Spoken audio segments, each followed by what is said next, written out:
Hello students and all the viewers, उम्मीद है कि आप सब खैरियत से होंगे।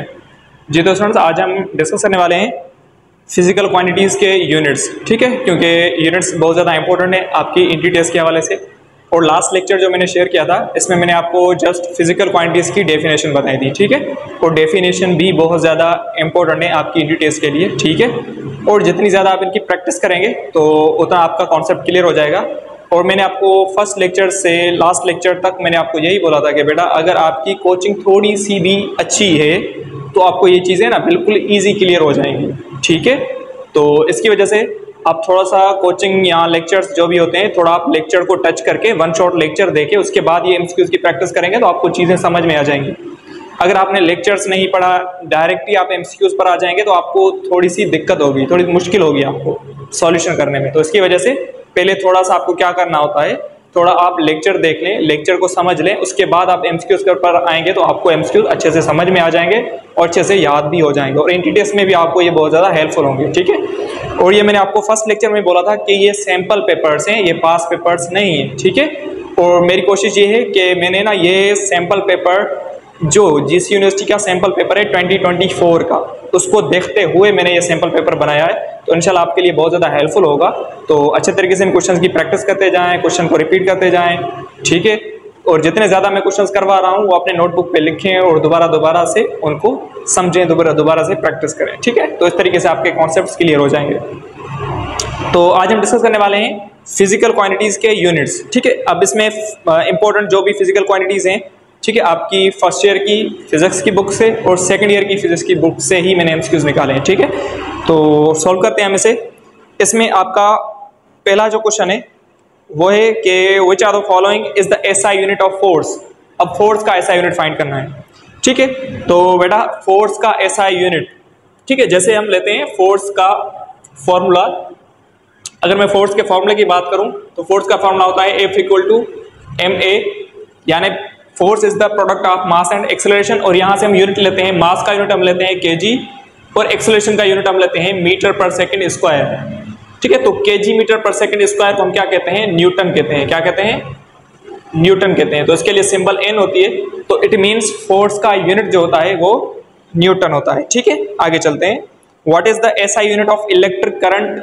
तो लास्ट लेक्चर मैंने आपको बताया था कि इलेक्ट्रिक करंट का एसआई यूनिट क्या होता है, इलेक्ट्रिक करंट का। तो इलेक्ट्रिक करंट का ऐसा यूनिट होता है एम्पेयर। क्या कहते हैं हम उसे, एम्पेयर। और इसमें मैंने आपको ये बताया था कि बेटा इलेक्ट्रिक करंट जो होता है वो होता है चार्ज पर यूनिट टाइम। और यहाँ से चार्ज का यूनिट हम पढ़ते हैं कूलम, चार्ज का यूनिट कूलम होता है और टाइम का यूनिट सेकंड होता है। तो कूलम पर सेकंड को भी हम एम्पेयर कहते हैं। तो coulomb per second is also known as ampere. और चार्ज का यूनिट कूलम होता है और टाइम का यूनिट सेकंड होता है। तो इस तरीके से हम इसे डिराइव करते हैं। ठीक है, आगे चलते हैं। Which are the following physical quantities have the unit Pascal? तो किस फिजिकल क्वांटिटी का यूनिट पास्कल होता है? ऑप्शन देखें, एनर्जी, पावर, प्रेशर या आपके पास है फ्रीक्वेंसी। तो बेटा अगर मैं बात करूं एनर्जी की, ठीक है, अगर मैं एनर्जी की बात करूं तो इसका यूनिट होता है केजी मीटर स्क्वायर पर सेकंड स्क्वायर, जिसे हम जूल कहते हैं। क्या कहते हैं, जूल। तो एनर्जी का यूनिट जूल होता है। सेकेंड ऑप्शन देखें अगर आप, तो सेकंड ऑप्शन है पावर। तो पावर का यूनिट हम वॉट पढ़ते हैं।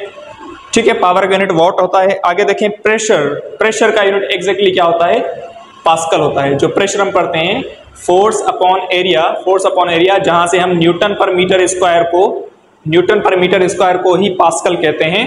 तो newton per metre square is also known as pascal और प्रेशर का यूनिट पास्कल होता है। ठीक है, आगे चलते हैं। The SI unit of power. तो बेटा मैंने आपको अभी बताया पावर का एसआई यूनिट क्या होता है, वोट होता है। अगर यहां से हम फॉर्मूले की बात करें, पावर के फॉर्मूले की, तो पावर का फॉर्मूला होता है वर्क डन अपॉन टाइम, या हम इसे कहते हैं energy upon time. Work upon time, या हम इसे कहते हैं एनर्जी अपॉन टाइम। या यहां से एक और डेफिनेशन निकलती है कि पावर जो है is the dot product of force and velocity. Force and velocity का डॉट प्रोडक्ट भी क्या होता है, पावर होता है।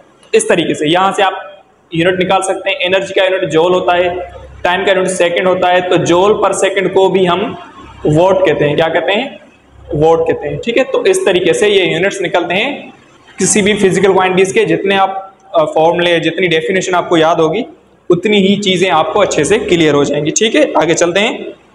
What is the SI unit of temperature. तो temperature is the fundamental quantity और टेम्परेचर का जो हम यूनिट पढ़ते हैं टेम्परेचर, तो टेम्परेचर का यूनिट होता है केल्विन, ठीक है। ऐसा यूनिट हम क्या पढ़ते हैं, केल्विन। तो इसको मेजर करने के लिए स्केल्स होते हैं, सेल्सियस स्केल होता है, फ़ारेनहाइट स्केल होता है, केल्विन स्केल होता है, लेकिन इसका ऐसा यूनिट हम क्या लेते हैं, केल्विन लेते हैं, ठीक है।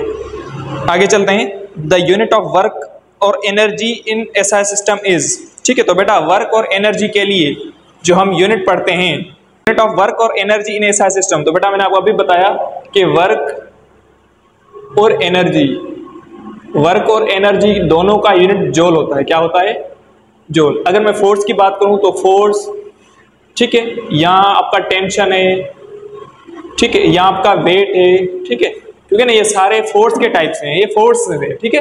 तो इनका यूनिट हम एक ही लेते हैं, न्यूटन लेते हैं, ठीक है। तो इस तरीके से फोर्स का यूनिट न्यूटन होता है, वर्क और एनर्जी का यूनिट सेम होता है, और वर्क और एनर्जी दोनों की डायमेंशन भी सेम होती है। तो ये आपके लिए असाइनमेंट है कि इनकी डायमेंशन क्या होगी, और यहां से हम फोर्स की डायमेंशन क्या लेते हैं, या मुझे कमेंट बॉक्स में लाजमी बताइएगा, ठीक है। आगे चलते हैं, the SI unit of frequency. तो बड़ा लास्ट लेक्चर में मैंने आपको बताया था कि फ्रीक्वेंसी का एसआई यूनिट, फ्रीक्वेंसी का रिलेशन अगर आप देखेंगे तो टाइम पीरियड से इनवर्सली रिलेशन होता है। यहां से आप यूनिट निकालते हैं 1/सेकंड, ठीक है। 1/सेकंड को हम सेकंड इनवर्स भी कहते हैं, और second inverse is also known as hertz. तो फ्रीक्वेंसी का unit second inverse per second में से कहते हैं, यहाँ इसे हर्ट्ज भी कहते हैं। और इसकी डायमेंशन आप मुझे बताइएगा कि इसकी डायमेंशन क्या होगी, ठीक है। Hertz is the SI unit of frequency. आगे चलते हैं, the derived unit of electric potential, electric potential का यूनिट। तो बेटा आपके पास ऑप्शन है एम्पियर, कूलम, ओहम या वोल्ट। तो बेटा इलेक्ट्रिक पोटेंशियल, पोटेंशियल है तो पोटेंशियल के लिए हम कौन सा यूनिट लेते हैं, वोल्टेज, वोल्ट लेते हैं, ठीक है। तो इलेक्ट्रिक पोटेंशियल का यूनिट क्या होता है, इलेक्ट्रिक पोटेंशियल, ठीक है, इसका यूनिट हम लेते हैं वोल्ट। क्या लेते हैं, वोल्ट, ठीक है। तो इस तरीके से इलेक्ट्रिक पोटेंशियल का यूनिट वोल्ट होता है। ये आपके इंटरमीडिएट की physics I think first year में भी है, इसका टॉपिक है, ठीक है। आगे चलते हैं, द एसआई यूनिट ऑफ, यानी उससे आगे एक क्वेश्चन है कि which physical quantity is measured in Tesla, ठीक है। तो किस फिजिकल क्वांटिटी को हम टेस्ला में मेजर करते हैं। ऑप्शन देखें, magnetic flux, magnetic field strength, inductance, capacitance, ये आपके पास ऑप्शन है। तो बेटा टेस्ला हम किस में मेजर करते हैं, मैग्नेटिक फील्ड इंटेंसिटी को, ठीक है। मैग्नेटिक फील्ड इंटेंसिटी को हम टेस्ला में मेजर करते हैं, magnetic field intensity, magnetic field intensity को हम किस में मेजर करते हैं, टेस्ला में मेजर करते हैं, ठीक है। मैग्नेटिक फील्ड इंटेंसिटी का आप फॉर्मूला देख लीजिएगा और इसकी डेफिनेशन देख लीजिएगा, ठीक है। नहीं, इससे रिलेटेड जितने टॉपिक्स होते हैं आप ये पढ़ें, अच्छे तरीके से कवर करते जाएं। एक लेक्चर देखेंगे ना, लेक्चर देखने के बाद जिस तरीके से आप ये एमसीक्यूज पढ़ेंगे तो आपको ओवरव्यू हो जाएगा, ठीक है। तो इसमें क्या होगा कि आपको बेनिफिट मिल जाएगा कि हाँ ये टॉपिक, ये क्वेश्चन, ये एमसीक्यूज किस टॉपिक से रिलेट करता है, ठीक है। तो आपको चीजें अच्छे से क्लियर हो जाएंगी, ये होता है, ठीक है। आगे चलें, which of the following is not a fundamental SI unit, कौन सा फंडामेंटल एसआई यूनिट नहीं है, मोल, किलोग्राम, न्यूटन या कैंडिला। तो बेटा mole is the unit of amount of substance, ठीक है, which is a fundamental physical quantity, and mole is a fundamental unit. Kilogram is the unit of mass and mass is also fundamental physical quantity, so kilogram is also a fundamental unit। आगे चलते हैं, Newton. तो बेटा Newton आपके पास derived unit होता है, ठीक है। न्यूटन जो है ये डेराइव्ड न्यूटन है, ये फंडामेंटल यूनिट नहीं है, ठीक है, क्योंकि force is not a fundamental physical quantity, force is a derived physical quantity. तो इसकी वजह से candela is also unit of luminous intensity, और luminous intensity is also a fundamental physical quantity, so candela fundamental unit हो गया, ठीक है। आगे देखें, ऐसा यूनिट ऑफ चार्ज, चार्ज के लिए ऐसा यूनिट। तो बेटा मैंने आपको अभी बताया चार्ज के लिए, ठीक है, चार्ज के लिए ऐसा यूनिट, चार्ज का ऐसा यूनिट क्या होता है। तो बेटा मैंने आपको अभी बताया चार्ज का ऐसा यूनिट क्या होता है, कूलम। क्या होता है, कूलम। तो कूलम इज द ऐसा यूनिट ऑफ चार्ज, ठीक है। और इसका रिलेशन मैंने आपको अभी बताया कि करंट जो होता है चार्ज पर यूनिट टाइम होता है, तो कूलम पर सेकंड एम्पेयर होता है।